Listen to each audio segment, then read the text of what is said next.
Our first speaker tonight is a very special lady with maybe a lot of you know. Her name is Ines Rodriguez. Yay! Alright. She is a certified breast care nurse with years of experience in moving breast cancer patients from treatment to survivorship. An accomplished professional with expertise in breast oncology, and she is one of the first certified oncology navigators in the country. She has dedicated her life's work to advocating for others in breast cancer, tackling the difficult issues of finance, access to care, and really the emotional support needed. A breast cancer survivor herself, hero, Ines has a compelling story to share and understands the cultural barriers that exist in prevention and early cancer detection. Ines? Thank you so much.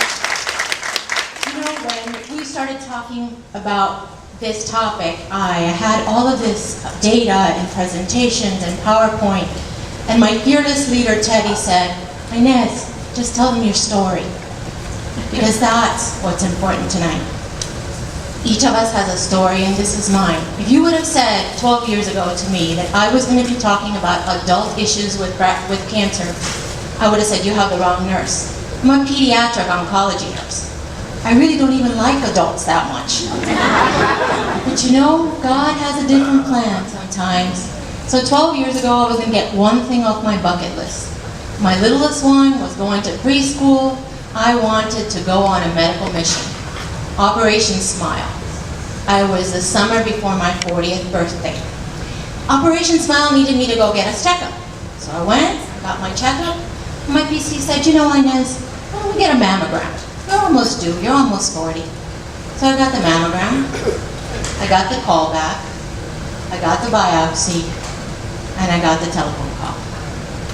Those dreaded 4 words that changed my life, rocked my world, and left me breathless. You have breast cancer.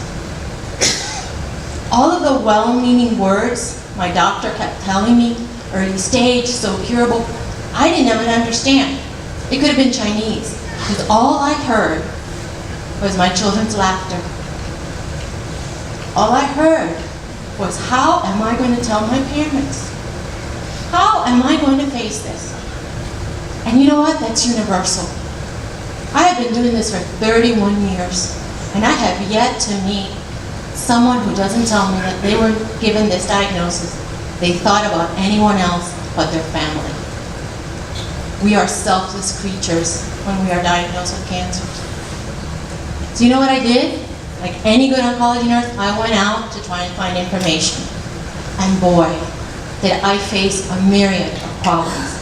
I had so many questions, so few answers, and no advocate in sight. Right? It's daunting. And that's when I first discovered the cultural barriers of my own people. I'm Hispanic, can you tell? I'm like doing this with my hands. This is an obstacle for me. Nobody wanted to talk about cancer. My aunts were appalled that I wanted to know our family history. It was like, shh, no, we don't talk. The C word became something that nobody wanted to face. And it really made me mad. 18 months, 1 lumpectomy, 1 re-excision, and 1 positive biopsy later, I stood in the office of Dr. Charles Vogel, who looked at me and said, I'm sorry, you need a mastectomy, but I need a nurse. Yes, that's what he said. I was like, what? This man is offering me life-altering surgery and a job in one long run-on sentence? But if you know Dr. Vogel, you know that that is very much what he did. So I said, listen, I'm going to take you up on the first one. We'll talk about the second offer. You know what? I lead a significant life because I am privileged to care for people in this battle. And that is not just for breast, that is for every cancer. And every oncology nurse here, my friends, I salute you, because I understand what you do every single day. And then I met with Teddy, and she said, we are going to do great things. We are going to put together a team that patient by patient is going to break down every barrier. These amazing nurses from the navigation team that are here to hold your hand, to fight for you, to advocate for you, to take the phone calls. Memorial. Memorial strong? You bet. Lisa Eusebio, hematology, oncology, and what else does Lisa do? Bone marrow transplant. Rose Romay, who does lung. Amazing. Jeanette Lewis, the queen of G. Lauren, who is a dear heart.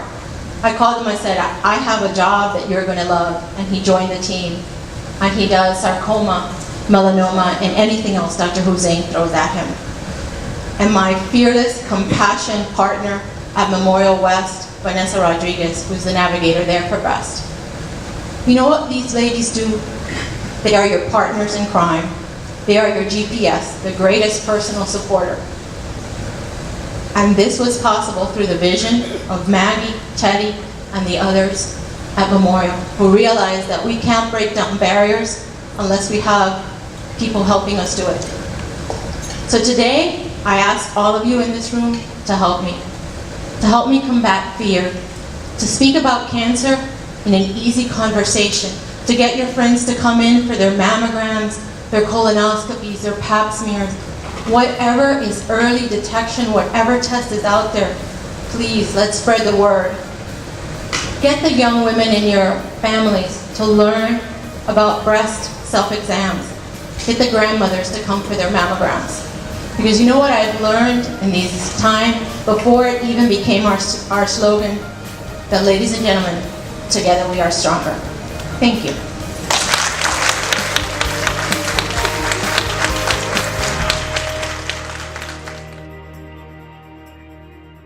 Audio Jungle.